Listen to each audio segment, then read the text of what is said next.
I'm loving this camera. I really do love the camera, and I like the microphone as well. So what you see on this truck here is two items that I have purchased in the past. Not so distant past, but recent past. That's a drum of oil. Hold on a second. I can probably do this. I want to do that, and then I want to do that so that I don't have that problem anymore. And this right here is the front idler to my skid steer. This drum of oil is high guard transmission oil, and if you run John Deere with IVT transmissions, this is what it's designed specifically for that. Now, I'm going to go ahead and I'm going to put this camera over here so that y'all can watch me unload this if you want. If you don't want to, that's okay. I don't much care. I'm not going to zoom in at all, but I'm going to talk as I do this because that's what I do best, right? I just talk a lot, and you know, that's just the way it is.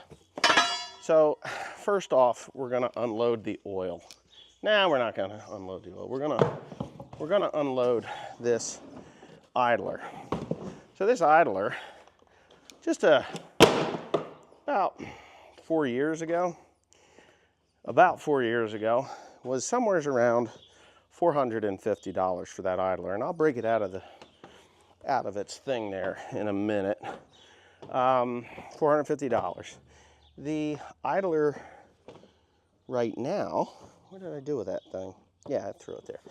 The idler today, that idler was $879. Nearly twice what it was just 4 years ago. Huh? So $879 for that idler, right? $879? Yeah. Or $880 something. You got the thing, right? It's easier to find here. Why? What do you have, a bill? It's in the card, right? The receipt should be in the truck we just drove in. I know, it's right there, but I don't want to dig on it because I put it in a pile. $876.57. $876.57? Mm-hmm. That's what the idler was. The drum of oil? $1,301.95. $1,301.95 for that drum of oil. That drum of oil under the Obama administration was a little over $800. Under the Trump administration, it was around $680. Under the Biden administration, that very same drum of oil, you heard it, was $1,301.95. Now, under the Obama administration, we actually did get some decent pricing for our corn and soybeans, and mulch hay as well, under the Obama administration. It wasn't bad. We were making money. We weren't making money hand over fist because we had higher fuel costs. We had higher input costs. Fertilizers and fuels went up. But under the Trump administration, input costs came down. Fuel came down. Herbicides came down. Fertilizer came down. Parts came down. They were just more reasonable. Tires that were previously made in, say, India and China then became made here in the United States. Italy, Israel, other places that made tires, they then became made in the United States under the Trump administration, which the price of those tires had actually come down significantly, really significantly, not just a little bit, which I enjoyed, and everybody else that farms enjoyed those prices.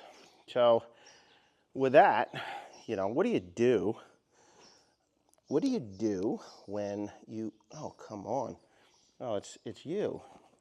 Here we go. We can do it this way because I kind of want to be seen and not heard. So for those of you that think that Donald Trump was a total douchebag and you'd never vote for him because he's just a vile person that, what did he say? He grab her by the pussy and things like that.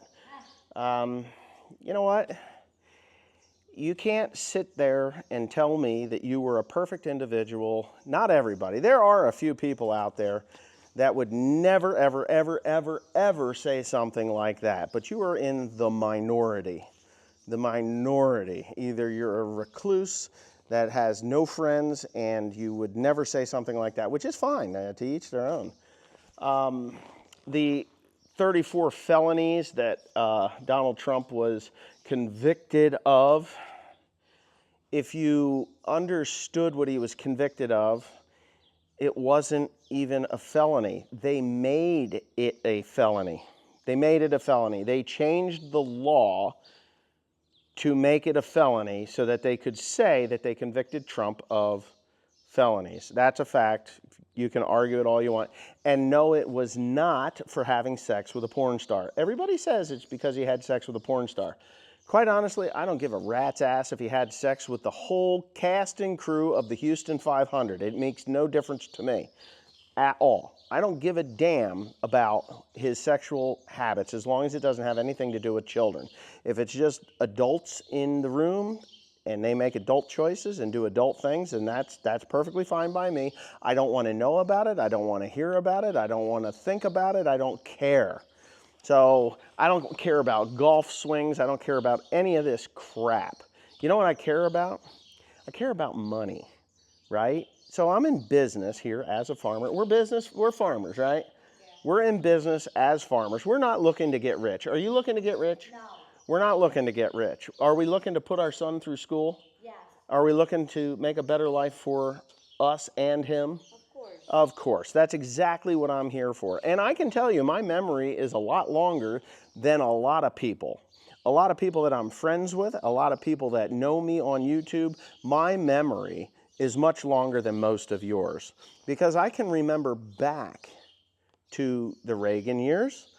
I can remember the Clinton years. I can remember the Obama years. And I certainly can remember the Trump years.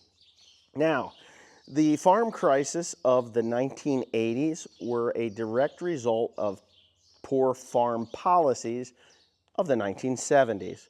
But by the mid-80s, farm inputs had come down, farm income had gone up, and that was just the way it was. That was under the Reagan years. The Bush years, the first Bush, it was a 4-year term. Can't say that it was good, can't say that it was bad, but it was not a very memorable one. Carter fucked up a wheat deal with Russia that cost us for nearly a decade, and that happened early in his presidency. Bill Clinton's presidency was surrounded by chaos. It really was, but he had a balanced budget, I'll give him that. We didn't make money per se, but we weren't in dire straits. We were actually able to function during the Clinton years. George Bush years, Bush the second, we made money. I'm not going to lie. We had wars going on and people needed to be fed.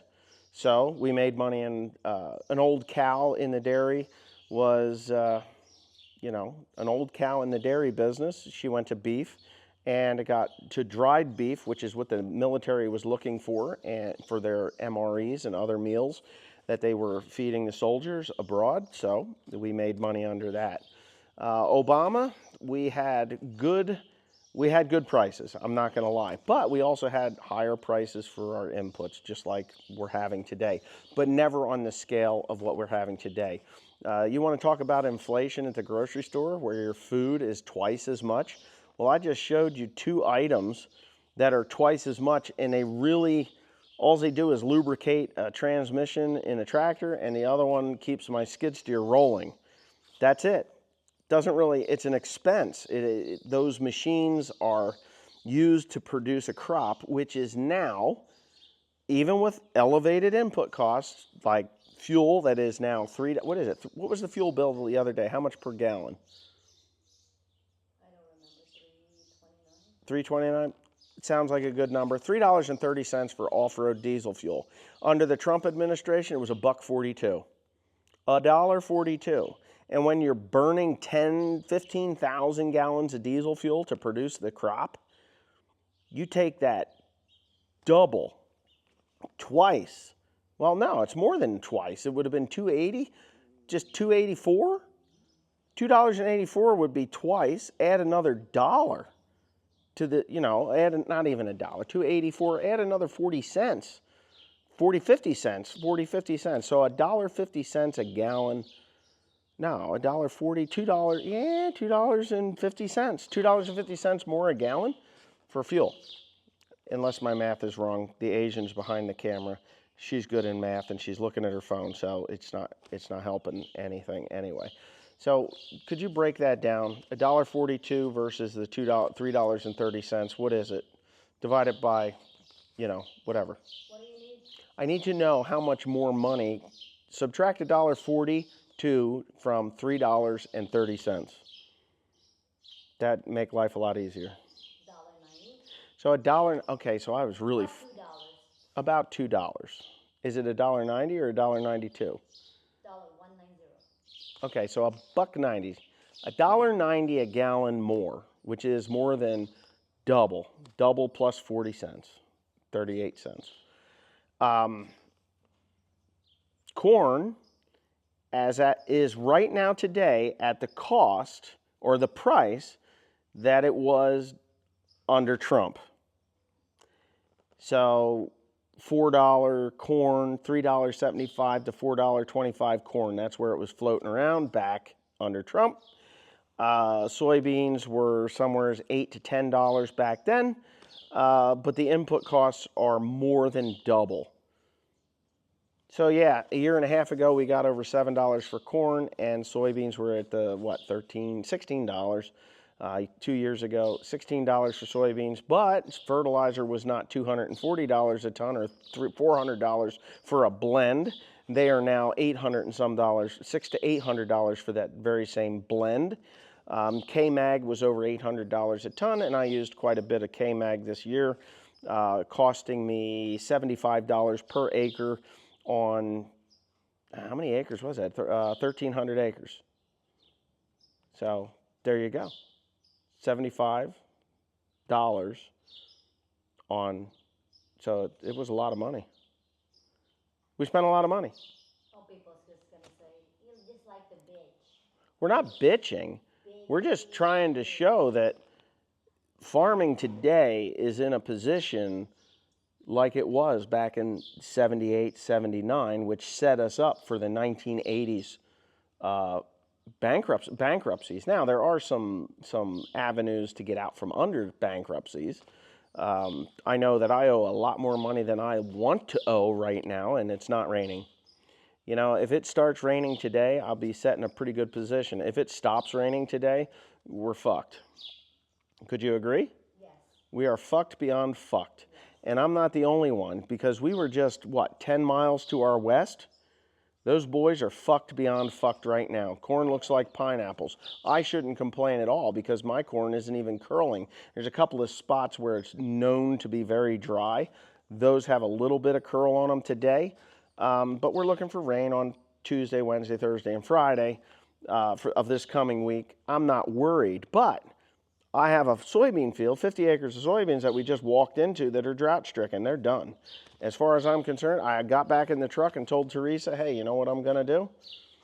I'm going to work these down and plant hay on them in the fall. That's what I'm going to do. There's no hope for them unless we get 2 inches of rain, and then this week, and then an inch or two next week. If we don't get that, I'm not even going to spray them. We got grass and other things in there. I'm just going to take them, I'm going to kill them, and I'm going to work them under or chop them up with the vertical tillage machine, and I'm going to plant Timothy in there. That's what I'm going to do, because there's just some of this. And I've got soybeans that are crotch high right now, and they're looking really, really good because they're in an area that got inches of rain when we got nothing on these fields. It's crazy. So, but whatever. I'm not bitching. I'm just telling it as it is. And the agricultural world is on the precipice of failure. And don't tell me that some farmers are too big to fail. There's no such thing. If the price isn't there and you haven't pushed your pencil hard enough, you know, maybe these guys that are under irrigation and stuff like that, but their irrigation cost is the direct expense, and at $4.30 for a bushel of corn, and your irrigation expense is whatever it is, it doesn't take from the profit. It takes from the profit side of it. It doesn't take from the expense. I wish there was something that would take from the expense side of it, because I would love that. I tried to not cut corners, but me and Teresa worked really hard to only put in the bare minimum. What's it going to take to grow this crop? I don't want to spend $1 more than I have to this year because input prices are high and the price for our products are low. So we really have to mind our P's and Q's. So what do we end up with? Slugs. Of all things, fucking slugs. So we got slugs, we have to deal with slugs. How do you deal with slugs? Ammonium sulfate or a little bit of what do you call it, nitan in your mix, and that'll melt slugs. We had to replant. We had to replant over 200 acres of soybeans. Now we've got deer and bugs, right? The deer are not so terrible, but the bugs are the bugs. It's like I have 700 acres of soybeans that I think I'm going to have to spray every damn one of them for bugs. And I haven't sprayed insecticides in 15 years. I haven't had to. Just no need for it. So it's just one of those years that it's humid, it's dry and it's humid, and for some reason the bugs like dry and humid. Dry weather, they tap into that soybean plant, and that's where the moisture comes from to feed the bug, is that way. The secret sauce, I didn't buy it because it's $20-some thousand for a load of the secret sauce, and I'm not spending another $20,000. It's cheaper to use the insecticide. So that's the route that we're going. But we'll see. 2 items over $2,000. Yeah. Price of mulch hay went down under the COVID Biden administration. It didn't go down under Trump, but the minute that Biden got into office, they dropped the price. One place was $15, the other one was $12. $12. So 12 and 15 bucks gone, and it hasn't budged in a positive direction since. We've only had higher expenses. So there you go. Buy mushrooms. That'll make things better. And what are you doing, Mr. Will? I fly my bike so fast. Did you crash? No. You know what? I'm hungry. I think we need lunch. What? Or is it supper time? Have this? 4:05. Oh, it's too early for lunch. 2178.52. $21.78.52 is what we spent on a drum of oil and an idler that I have to get busy working on. So I'm going to shut this off. Quit your bitching, Wesley, and get to work. So I'll have Teresa running this camera as I waste a half a pound of grease and change out this idler sprocket.